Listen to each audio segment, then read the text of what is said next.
All right, looks like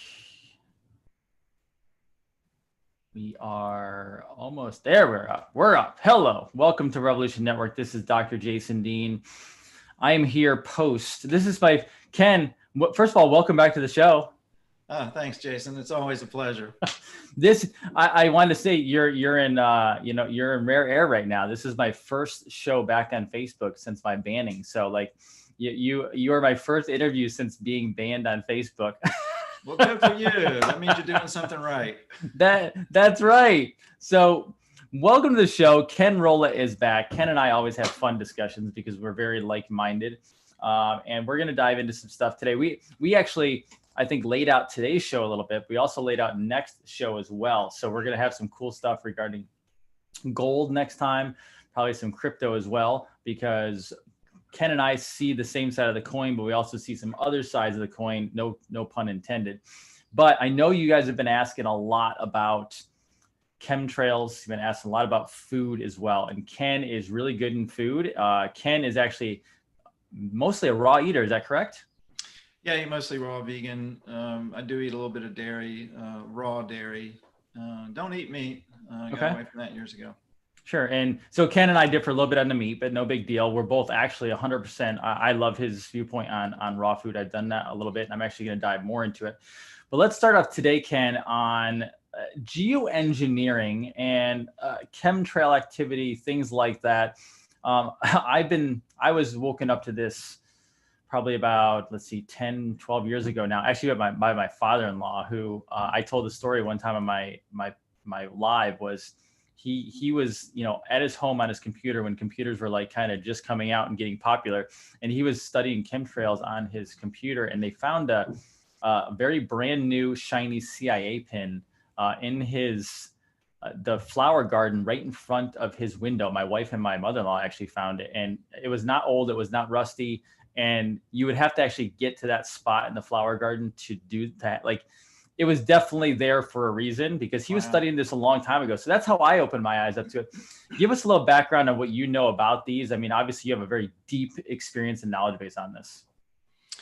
Yeah, well, I first got exposed to the idea probably almost 20 years ago, maybe 18 years ago, because I was back in those days, I was doing individual health consultations. And, one of the things I always do is get people tested to see what their health status is. And about 85% of my clients were showing up with these same three metals, aluminum, barium, and strontium. And so I had heard rumors online about, chemtrails, geoengineering, and some German scientists had pointed out they had done some analysis of rainwater and different things, and showed that these metals were, showing up tens of thousands of times above what would normally occur in the environment. And so they started studying it. So that was my first exposure to it. And because of my background working with advanced technologies, like back in the 90s, I worked with free energy technology. I was already familiar with a lot of stuff going on behind the scenes and a lot of technologies that most people weren't aware of.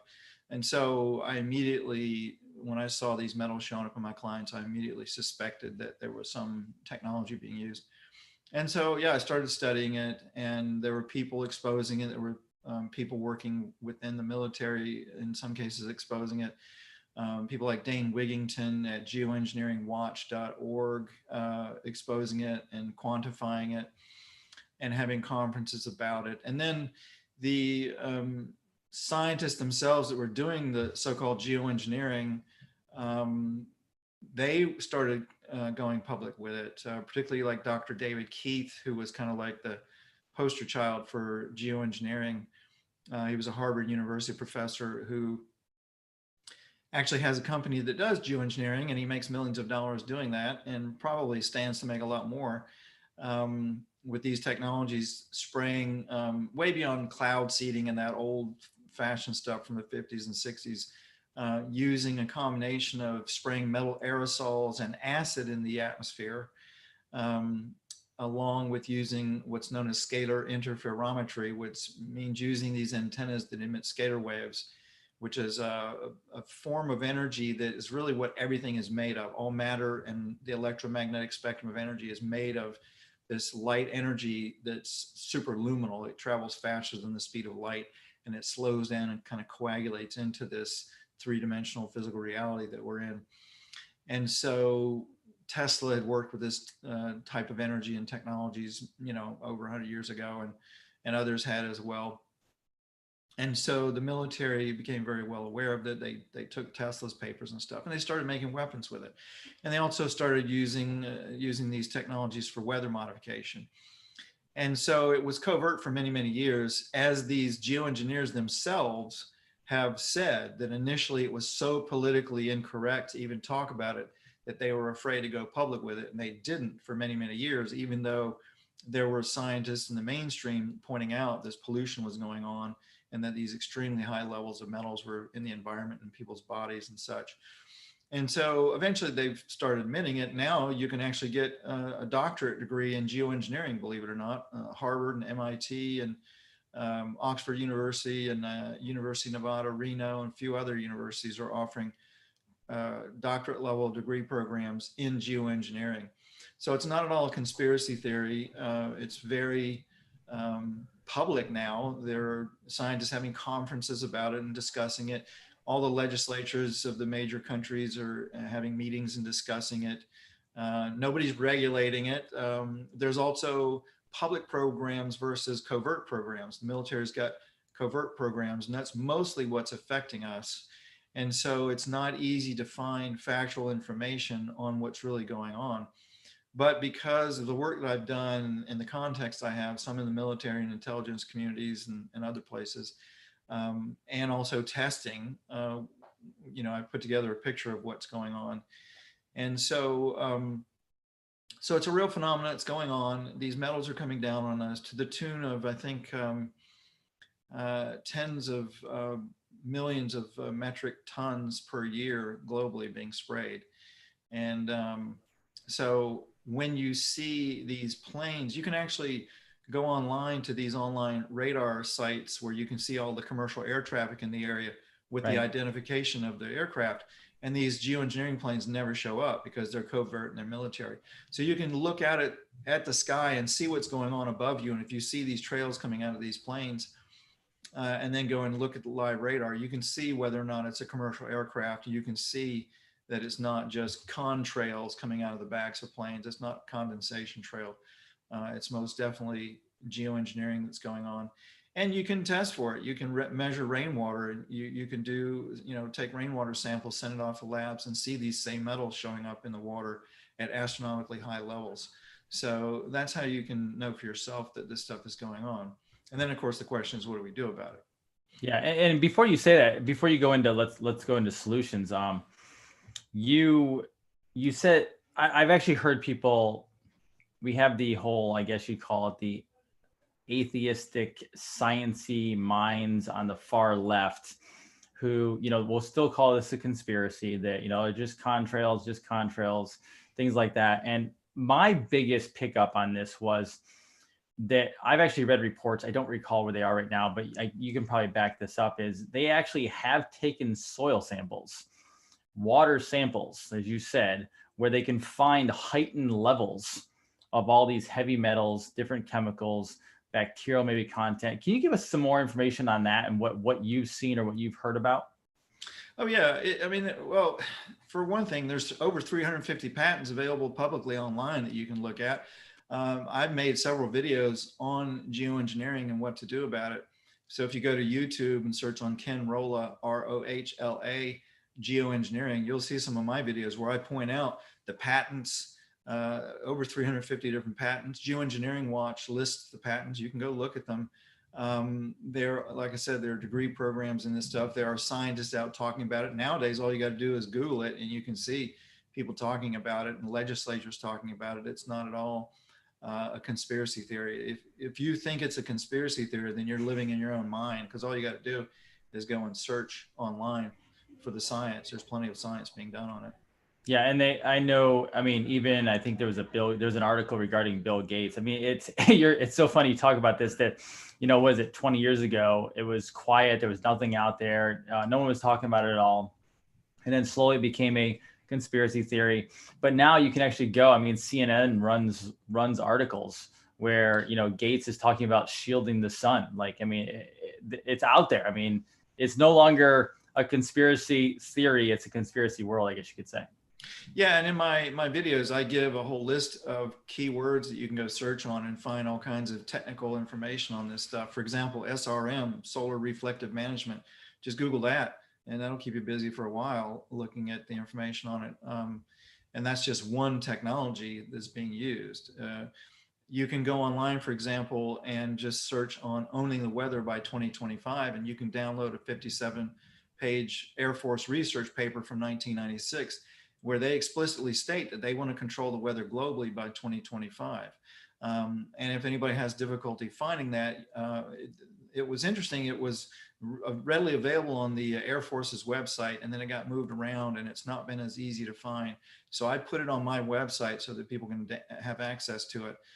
So for sure, if you go to downloads with an S, downloads.freshandalive.com, you can see that research paper and download and look at it. They make no bones about it that they want to control the weather and how they're going to do it. So it's not all a conspiracy theory. It's extremely easy to verify these days. Now, speaking of controlling the weather, you and I live in the state of Florida. You're more on the coast. I'm more in the central.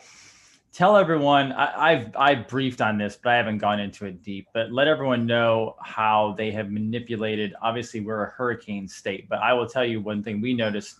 My wife, born and raised in Miami, Florida, and I don't remember the names of the storms that came through, but basically the 2 or 3 in a row years ago that came through Miami, and her house actually got leveled. She ended up living in essentially like a motor home in their driveway until the house was actually repaired and fixed.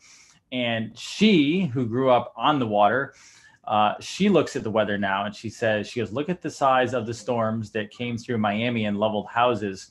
And then look at the size of the storms now that are the size of Florida. Give everyone a little background on what they're doing, because they can manipulate hurricanes and large storms as well.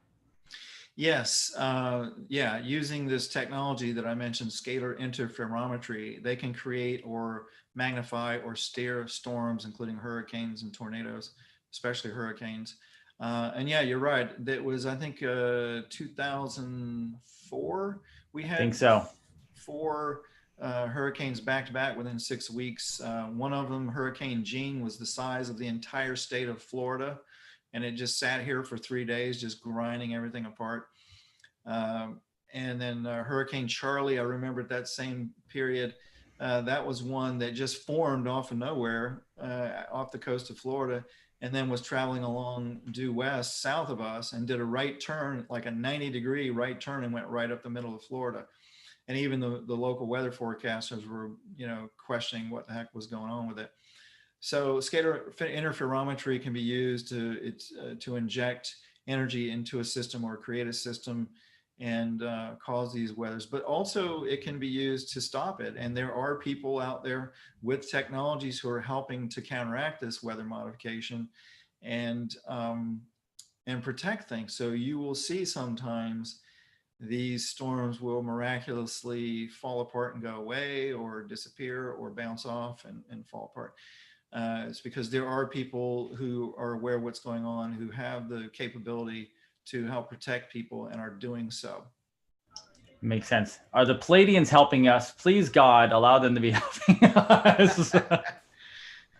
Well, in my experience, I think there are a lot of benevolent extraterrestrials that have always been helping us, and definitely are now. I mean, we would have long ago destroyed ourselves with all the stupid things that our scientists have been doing. For example, like the Hadron Collider. I thought it was really funny. They've got this guy who works, he's like the public face of the Hadron Collider. They call him the rock star physicist. I forget his name, but he's a handsome young guy, and, he's good with the media. So he gets in the media. And it's funny when these guys want to poo-poo something that's not a part of the official narrative, they'll just dismiss it as unscientific. And so they're trying to fire up the Hadron Collider and do this experiment to create basically a wormhole or a black hole, which, nobody knows what that could do. I mean, it could potentially engulf the entire planet and, and destroy the whole planet. And so there was a lot of hubbub about it and people wanting it not to be done. And so, but they went ahead, they try to go ahead and do it anyway. And interestingly enough, absolutely, when they ran this experiment, absolutely nothing happened. When something should have happened, but absolutely nothing happened. And this mainstream physicist from the, CERN and the Hadron Collider says, well, I guess God doesn't want us doing this. And what it really was, from what I hear behind the scenes, there were extraterrestrials that were stopping it because it would have caused major damage to the planet. So we're being protected quite a lot. There's also a video, for example, of Fukushima when it happened, when that reactor blew, of several looks like flying saucers, a group of maybe 6 or 8 flying saucers flying around the reactor site at that time. And of course, they're going extremely fast. You have to slow the video down. But when you come into contact with the kinds of people that I come in contact with in secret space programs, the military and intelligence communities, we also have this technology. It's not just ET that has these advanced technologies now. We've had secret space programs since the 40s and 50s, and we've had anti-gravity and time travel and beam weapon technology and all kinds of stuff for decades. And so that information is starting to get disclosed. There's more and more information coming out about this. But when you understand that, we've got a lot of technologies and white hats within organizations that are also helping out. So it may be there are people in some of these secret space programs that are helping to keep us from destroying ourselves, along certainly with extraterrestrials that are helping out. I always know that there's more going on than we can tell because, for example, they put out the Space Force logo, whatever, a year ago or whatever it was, and the NASA logo. Okay, the NASA logo was very fascinating, obviously, and there's some interesting stuff on that. But yet, when they changed from the NASA logo over to the Space Force logo, they changed some star systems. So, like Orion star system left the Space Force logo, but then fast forward again, they did another Space Force logo, which looks more like a very interesting type of ship. And then they're being very broad in general with their wording of what they're doing in space. And they say, we might be battling against like maybe China and Russia. I'm like, come on, there's more to it. Like, we're not battling against China. We might have some problems with China and Russia up there, but I think they're honestly getting ready to open up to people in a very slow drip, that we're not just dealing with other countries at this point. Yeah, Dr. Michael Salla has been exposing what's going on in these secret space programs, and certainly China and the United States and other countries have secret space programs with advanced technology, and they are doing things out in space and not just around the Earth's atmosphere, but far out into the galaxy. Because when you have the ability to time travel and dimension travel, then distance is no object, because you're not propelling an object through space. I've actually met 4 different people who worked on time travel and dimension travel and interstellar spacecraft technologies.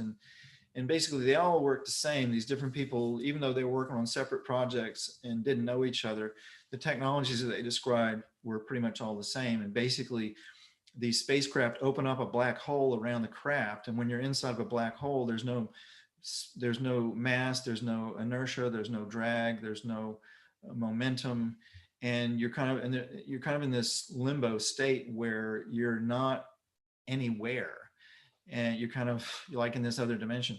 And so you can just blink out from one place and show up somewhere else in time and space. So it's not like you're propelling an object through space. There's a limit. The speed of light, basically, E equals mc squared essentially implies that if you push an object through space, the closer it gets to the speed of light, the denser and heavier it gets, and the more difficult it is to keep it going. And so that's not what's going on with these technologies. They're not folding space either. That's an old science fiction concept. They're basically opening up these portals, and the whole cosmos is a web of these interdimensional portals. The planets and suns have these portals at their centers, and there are natural ones throughout the galaxy and all over the universe from what I hear. And then there are also constructed ones. And so they're using different types of portaling technology. They've got these spacecraft that can just blink out, show up somewhere else. And then from what I've been told by these people working on these craft, they also have the ability to travel through an atmosphere at extremely high rates of speed, like 60,000 miles per hour. So they can circumnavigate the globe in less than an hour. and they go so fast, even though these craft could be, a mile wide. Uh, they move so fast that the naked eye can't see them. It's like a bullet.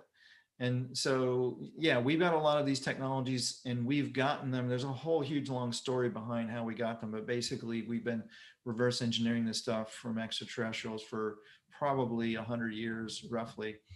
And now it's gotten to the point where, because of our interaction out in space and also the detonation of nuclear weapons, those are not conventional explosions. Those are interdimensional explosions. So they bring energy in from other dimensions of time and space, and they cause problems in other dimensions or frequencies of space-time. And so these interdimensional beings and extraterrestrials, when we started setting off nuclear detonations, it was like a beacon saying, we're here, we're here.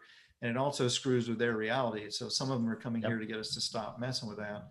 And then others are coming here to manipulate us and into using it for nefarious purposes. So there's a lot of stuff going on. And I know it sounds crazy, when you're living a normal human life on this planet and you're not exposed to this kind of stuff, this totally sounds crazy, I know. Yeah. This is the stuff that Ken and I go home and read after we're done working.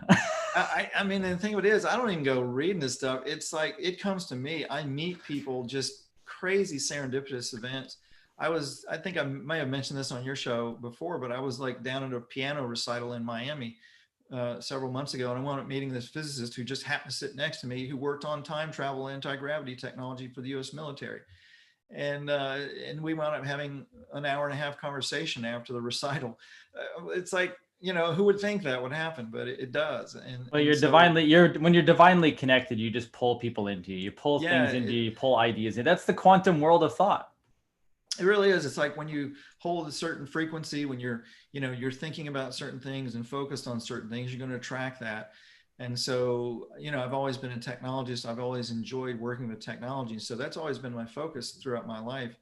And I've also been very interested in quantum physics and those kinds of things. And so I guess, all of that, it just helps me attract these bizarre and crazy experiences. And I think there's also divine guidance for sure with all of this stuff. But I've just seen so much stuff firsthand that most people wouldn't believe. And when I get out and talk about it, everybody thinks I'm crazy, which I understand, because I mean, when I hear people talk about this stuff, depending on who they are, I might think they're MK Ultra mind controlled, because I've met people that were mind controlled subjects that were spreading disinformation about this stuff.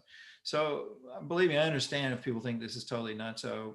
And that's fine. I think everybody should have a healthy skepticism and, just listen to this stuff, take it in, and then over time you can correlate with what reputable sources are saying, and you will see over time that more and more people are exposing what's going on here.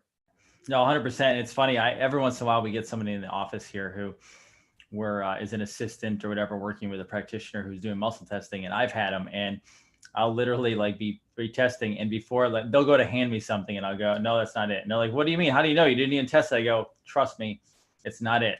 Like, I can already feel it's not it. And, people are like, well, that's witch doctor. That's voodoo. No, that's called quantum. That's thought. That's understanding. Like, you can feel something a couple feet away that's going towards the body. The body does not want it. There's no point in even testing it because I already know it's not there. That's experience. That's physics. That's kind of being tapped in. So I totally get it. You're the same way. We just work in that world. And the more people are around it, the more they'll actually understand. We're going to dive into food here in 1 second, but I have one trick question for you that everyone keeps asking me. I have not dove down this road because, quite honestly, it's never actually fascinated me too much, which is kind of strange because it fascinates everybody else. Do we live on a flat earth or a globe? I don't know, Ken. And honestly, of all the things that I've researched from a weird and conspiratorial standpoint, I've probably spent, honestly, in the hours and hours and hours of study, maybe 5 or 10 minutes on this subject. I just never really dove down that. Do you have an idea? Did you have a theory? Well, there's a few ways you can prove to yourself that the earth is round, or at least it's not flat. I go towards round. That's my instinct, is like, it seems like it's got to be a globe. It's round. And I'll tell you my reasoning on that, but a simple thing that anybody can do to show that, particularly if you're near the beach like we are, just go to the beach and get a telescope and watch the ships as they go out, and you'll see them eventually go down below the horizon. If you look at these big cruise ships, you'll see them go down below the horizon. So that's one way you can kind of prove it yourself. There are other ways. You can go online and Google ways to prove that the Earth is round. There are a lot of different ways to do it. But and there are also people that have done things like sending GoPro cameras up in balloons, you know, miles above the Earth, and showing that that the Earth is round. But even that's not a really good indicator, because I noticed in some of those videos, as the camera rotates, people that don't have an understanding of physics and nature, a lot of times they will draw wrong conclusions, even if they have a background in engineering or science. And so, for example, the lensing effect of the Earth's atmosphere is very strong. And so a lot of these experiments that flat Earth people do to prove that the Earth is flat use flawed logic based on flawed physics, or lack of understanding of what's really going on. But for example, the lensing effect of the atmosphere, there are videos on YouTube showing these GoPros hanging from balloons miles above the Earth, showing the curvature of the Earth. But as the camera swings up and down, you will see the Earth going from convex to flat to concave as the camera moves, simply from the lensing effect of the atmosphere. So there's a lot of really incorrect conclusions being drawn from some of the so-called experiments that are being done.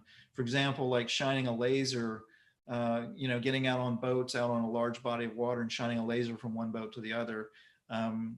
If you don't understand the lensing effect of the atmosphere, you'll get incorrect results and draw wrong conclusions on that. And there are people that will, you know, compensate and show how, you know, what's correct. But at any rate, those are some, you know, some simple things you can do to prove for yourself. But, you know, because I've had interactions with extraterrestrials, one of the things that for sure they would have told me was if the Earth was flat. And then also I've met a bunch of secret space program people and astronauts, like conventional astronauts, because, you know, we live here near close to Kennedy Space Center. I've gone over to Kennedy Space Center and had lunch with astronauts and that kind of stuff, and talk to them about this kind of thing. And of course, they all officially, you know, and the flat earthers would say, oh, well, of course they're going to lie because they're part of the official narrative. And that's true. But I know people that work at Kennedy Space Center who send me information about what's really going on out in space that ain't in the public eye. And these guys also acknowledge that the Earth is round. So, and then if you look at the physics as well, you know, Nassim Haramein has done a really good job of explaining the physics of the cosmos. Yep. And when you look at the physics of gravitation and what's going on here on Earth, a flat Earth would not work with what we are able to observe with magnetism and gravity and things like that coming to Earth. And then also commonsensically, you know, you can take a telescope and look out into the heavens at night and look at the different planets, and you can see the planets as they rotate, that they're not flat disks. So does that mean we're the only flat disk, you know, in our solar system or in the cosmos? It just doesn't make sense. So no, I agree. So no, I don't ascribe to the flat Earth theory. I think that's disinformation. I think it's a psyop designed to confuse people, along with many, many other psyops designed to confuse people about the nature of their reality, so that they will just shut down and not believe anything. And then they have no discernment, and then they're easily led. That's probably innately why I have not dove into it much, because I'm like, does it really, at the end of the day, does it really matter? There's other bigger decisions I have to make, like what's in the vaccines and what's in that and what's in geoengineering, and the things I have to protect myself against, versus, okay, if it's flat or if it's a globe, it actually doesn't impact me whatsoever. I still have to live life. I'm still a human. I still feed on the ground, and I have to walk and create everything throughout the day. So it makes sense. So let's dive into food. I actually found a tweet today from Jordan Sather, who well known in our world. Yeah, I know Jordan. He's actually coming to visit in a few weeks. Jacksonville, right? Yeah, he's coming. He's going to come to my house. Oh, great, nice, awesome. So he actually put out a link, and I have to look. I'll post the link later. But basically saying that, you know, organic is not perfect. Obviously, it's obviously conventional is terrible, but organic is not perfect, but it's far and above everything else. And it actually showed, there was a study that said if you start eating organic food, that you will actually remove upwards of 70% of the glyphosate just with the organic foods itself. Like it actually takes down the toxic load. Like it's not going to take it all out, because there's chemicals on organic too, but it at least takes out the majority, unless your body, breathes from a non-toxic environment for the most part.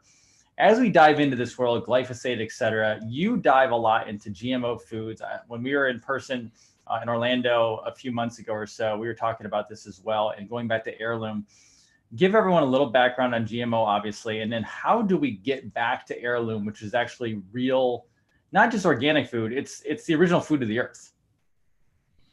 Well, most people probably know genetically modified food or GMOs, genetically modified organisms, are typically they are organisms, whether plants or animals or insects or microbes and even viruses that have had their DNA genetically modified through gene splicing, typically, although that's not the only way of doing it.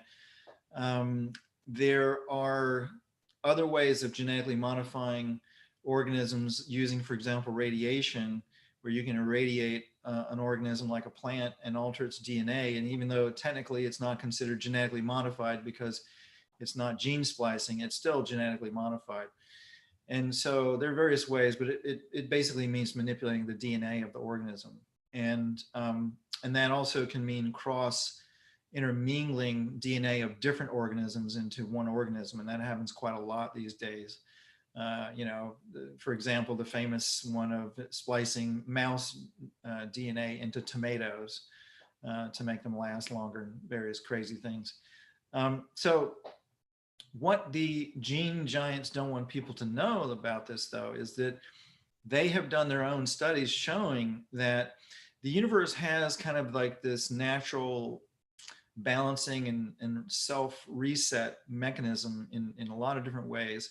And with genetic modification, we've been told that the genetic blueprint for an organism is in the DNA, but actually the DNA is a superconducting antenna that picks up the blueprint, which is in the consciousness of the organism. So the root pattern for the genetic blueprint is in the consciousness of the organism, not the DNA. Oh, you're going deep. You're going deep, man. I love it. And it's not just me saying this. There are books and epigeneticists who have written a lot about this and done a lot of science on this, like Dr. Bruce Lipton. And there's a book called The Genie in Your Genes that you can, read a whole slew of resources in there. But and there are also Russian scientists, for example, that have done experiments showing that even with damaged DNA, you can heal it and revert it by doing things like feeding the organism monoatomic elements and raising the superconductivity in DNA, and then it will unwind and heal, whether it's GMO or just damage from radiation or whatever. I discovered this years ago because I needed to heal my own DNA damage. I've been exposed to radiation poisoning 3 times and other things. I've had DNA damage, and also I've had clients that had severe damage from radioactivity. And so I had to learn how to heal them and how to heal the DNA. And what I discovered is that basically when you feed an organism monoatomic elements, which are superconducting minerals in a very special form, they're extremely regenerative, and they plug into the DNA and into the brain neural pathways and these junctures along the nervous system of these minerals called the acupuncture meridians, or the nadis in Ayurveda. All these places where there's superconductivity in the body, if you ingest these monoatomic elements, they will plug in and raise the superconductivity. And then in the case of the DNA, being a superconducting fractal antenna that's picking up the pattern, the genetic pattern from the consciousness of the organism, and then conveying it into the physical structures.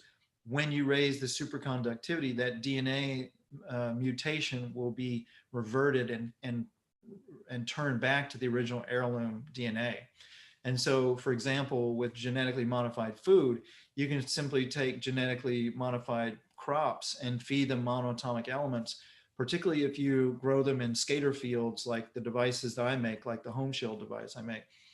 And that will actually revert the DNA back to heirloom, and you will see the plant physically change within a few weeks radically in color and shape and form back to the original heirloom.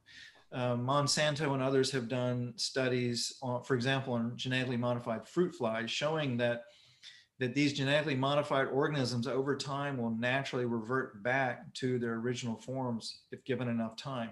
they did studies with fruit flies showing that after they genetically modified these fruit flies to be blind, and after 7 generations of reproduction, the fruit flies got their eyesight back. So this genetic manipulation goes against the natural order of the cosmos and the universe, and the universe has ways of resetting it. It will naturally reset over time.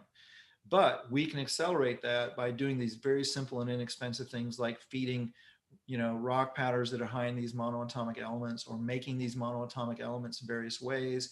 You can do it with fermentation. You can do it with vortexing water in magnetic fields and other things that I've talked and teach about over the years. I've got videos on my blog and YouTube about doing this. And then you can revert these GMOs and fix, for example, the plant genome on the planet that's being wrecked. And you could potentially even bring back extinct species.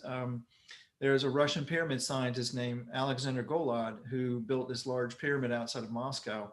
And before it was destroyed by a freak weather anomaly, that pyramid, they discovered it brought back an extinct species of flower that had been extinct on Earth for 11 million years. And so, I know that sounds crazy and fantastic, but that was confirmed by a botanist. That this pyramid has the ability to do this. And so we have the potential ability to bring back extinct species if we want to, with scalar energy in these monatomic elements. It's a crazy idea on the surface, but if you actually understand how all of this life energy works, it actually makes sense. And then it's so funny you said that, because another person I follow out in the UK, Chris Everard, he actually talks about Stonehenge. And if you look at Stonehenge from, like, if you took a drone and you went straight above Stonehenge all the way up, it's actually, Stonehenge is the inside DNA imprint of, I guess, humans. And so it was obviously put there by somebody to recreate that, just like the pyramids. And I don't think that was humans that created it. I think that is basically someone telling us where our genetics actually come from, in the same way that crop circles are made. Like, I mean, it's all very interesting, because at the end of the day, when you talked about, hey, we actually have epigenetics that can actually change the genetics, but that actually is an imprint coming from outside the planet. That's a very fascinating way of looking at it. But at the same time, anytime you hear a truthful thing, it seems like it makes sense. That actually sounds like it makes more sense than all the scientific stuff we've come up with here on Earth as human beings. Well, I think it was Arthur C. Clarke who said that a sufficiently advanced technology is indistinguishable from magic. And so, I mean, if you just think about, these the invisible people down in the Amazon jungles of South America, these tribes who had not had contact with outside people forever. And when they did start having contact, a simple thing like a cigarette lighter seemed like magic to them. And it's the same with us. We think that we're sophisticated technologically, but we're not. Some of the people on this planet have some pretty sophisticated tech, but in general, the knowledge of technology that's publicly available is ridiculously antiquated. And so, you've got to figure, if there are civilizations out in space that are millions or billions or trillions of years old, they're going to have different levels of technology commensurate with that. And much of it would seem like magic to us. In my experience, there are extraterrestrial life forms that really, we can't really even call them extraterrestrial. They're more like interdimensional, but they're so ancient that they don't have physical bodies anymore. They're just energy beings, and they can manipulate time and space in 3D and other dimensions just with consciousness. And so if you've developed to that level of being, then why would you need a spacecraft? Some of these ETs that I encountered, they didn't need spacecraft. They could just travel and appear with their own consciousness. So to a being that's very grounded in 3D and at our level of development, that just sounds like crazy talk. But I mean, if you look at Earth, I mean, how old is Earth? How many billions of years old is Earth? And you really think that we're the only civilization that's ever lived here? It's like the Bosnian pyramids. I worked with Sam Osmanagic at the Bosnian pyramids. And, I've been on a team of engineers and scientists studying those pyramids. And, Sam has carbon dated them to around 38,000 years old. But my impression is that they're much, much older than that, potentially even hundreds of thousands of years old. And they were Wow. probably created by a race that they may have been terrestrial. They may have even been human, but they weren't our population. They were a very, very ancient race, I think. And there are you see other artifacts from ancient races here on Earth that the mainstream archaeological narrative tries to dismiss because that's part of the control mechanisms on this planet. But it's just ethnocentric to believe that we're the only life out there, and we're the only life that's ever existed on this planet that's had this level of technology. I mean, there's archaeological evidence showing that there's been levels of technology far beyond what we have now on our planet before. I would fully agree. So do you see us just hurtling really rapidly into, I guess you call it the fifth dimension, but the like really kind of, I guess, starting to embrace the quantum world around us? That it's so funny. I say a lot of times, and the research shows that we're going into the quantum world, and it sounds like this new invention almost like, oh, we're going in. Oh, this is cool. We invented this quantum thing. We're going into this. But in reality, like that's what the universe kind of is. It's a term for it, quantum. Do you see us kind of flying pretty rapidly into that? Well, I think that for us to understand where we're headed as a race from a physics standpoint and a spiritual standpoint is probably like an amoeba trying to understand a 57 Chevy. With our level of development where we're at right now, I don't think that we really have the comprehension to really grasp where we're headed, dimension wise or otherwise. But my impression is, if just looking at what has been and what is, that everyone experiences reality based on their level of consciousness. And having been around extraterrestrials and having felt and seeing how they think and feel and the way they operate, they're at a completely different way of being than we are. They typically, um, if they have any military technologies of whatever kind, it's usually defensive. It's not offensive, except for a few of them.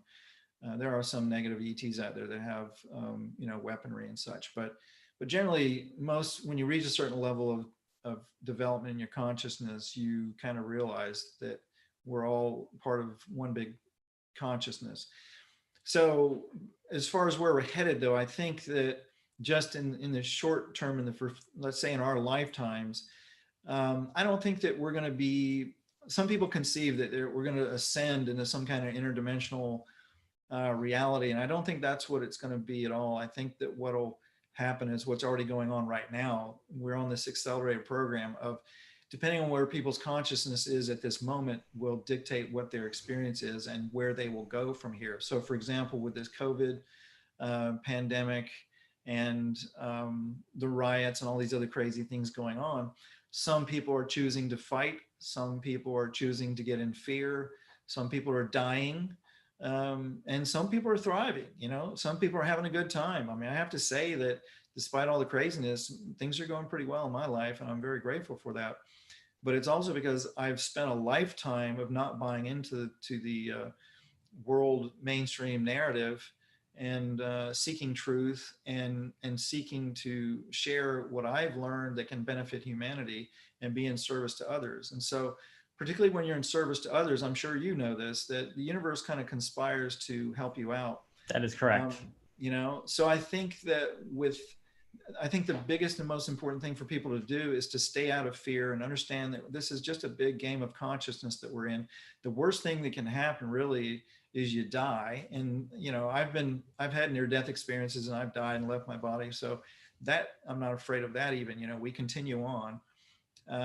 So when you lose that fear, though, when you really let go of the fear, then life becomes magical and things work out really well. And as far as ascending, whatever that may be, I think it will be some form of the people that stay out of fear and raise their frequency that they will wind up in some form or fashion going to a place that's a much better place.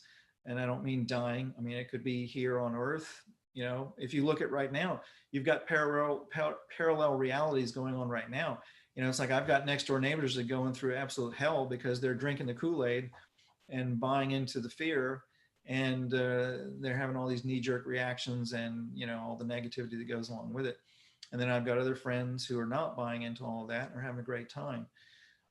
So whatever comes our way, I don't think it's going to be like ET's landing and helping us out or that kind of stuff. Although at some point we may see that, but I don't think we're going to see that until we take care of ourselves, and we solve our own problems.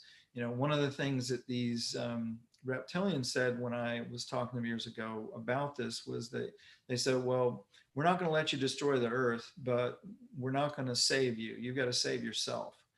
And so that seems to be the way that these benevolent extraterrestrials operate. They've learned over a long, long time that if they go into a less advanced civilization and try to just solve their problems, it's kind of like raising a kid. You know, you can't just always be there to solve your kid's problems. You have to teach the kid and guide the kid with morals and values and ideas and ethics and things that will guide them throughout their life so that they can make the right decisions. So that's what these extraterrestrials typically do. They've learned if they just come in and try to fix things, it makes a bigger mess down the road. And so instead, they're working behind the scenes in various ways and sending information through the dream states to people or downloads in various ways so that everybody's making changes on this planet for the better. So while there's a lot of chaos and apparent negativity going on, it's really what has to happen in order to deconstruct the reality that we've been living up to this point. And so it's not going to be pretty, but depending on, you know, what your frame of mind is around it, as long as you stay out of fear and seek to maintain love and service to others, you'll be just fine, even amidst all the chaos. I would fully agree. And I think that's a great parting message for today. I love it. We are going to come back next time when probably the next couple weeks or so when Ken has time along with my schedule. And we'll talk about crypto. We'll talk about a whole bunch of different cool stuff, maybe gold and silver as well. And some interesting viewpoints on that. But Ken, I thank you for being on the show today. As always, you're always awesome. Well, my pleasure. I appreciate it, Jason. And I will get up there, especially Jordan's in town. That's interesting. I hope you guys have a blast and create lots of new things. Yeah, Jordan's always fun. It'll be interesting to see what he's bumped into recently.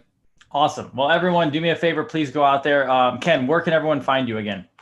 My main website is freshandalive.com, and my blog, where most of my information, educational information, is freshandaliveblog.com. And then I have a channel on YouTube that's Fresh and Alive.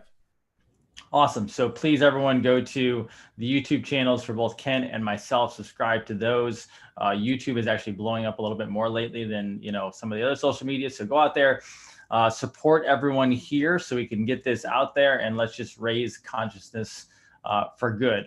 Dr. Jason Dean, Revolution Network with Ken Rohla. Thank you again, Ken. Have an amazing day, everybody.